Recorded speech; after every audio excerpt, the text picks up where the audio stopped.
Welcome to dear Srinika stories. Hi friends, dear Srinika stories. అనగనగా ఒక ఊర్లో ఒక చిన్న ఫ్యామిలీ ఉంటుందంట. ఆ ఫ్యామిలీలో మమ్మీ, డాడీ, ఒక బంటి ఉంటాడంట. వాళ్ళ డాడీ డబ్బులు ఇవ్వడంట. అయితే వాళ్ళ డాడీ డబ్బులు ఇవ్వకపోయేసరికి మళ్ళీ వాళ్ళ మమ్మీ దగ్గరికి వెళ్ళి డబ్బులు అడుగుతాడంట.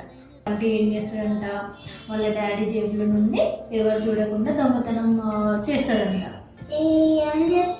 దొంగతనం చేస్తాడంట. వాళ్ళ డాడీ జేబులో నుండి డబ్బులు వాళ్ళ ఇంటికి పోలీసులు వస్తారంట. పోలీసులు వచ్చి బంటిని ఆయనతో పోలీసులు తీసుకుపోతారట. ఎక్కడికి? పోలీస్ స్టేషన్ కి తీసుకుపోతారట, జైల్లో వేయడానికి. తీసుకుపోయిన వాళ్ళ మమ్మీ డాడీ అప్పుడు వాళ్ళ మమ్మీ డాడీ ఏడుస్తారంట. అప్పుడు ఆ పిల్లలకి తెలిసి వస్తుంది ఏది తప్పు ఏది కరెక్ట్ అని. బాగుందా మరి స్టోరీ? బాగుంది. ప్లీజ్ లైక్ చేసి సబ్స్క్రైబ్ చేయండి. మళ్ళీ మంచి కథతో మీ ముందుకు వస్తాం. Bye bye.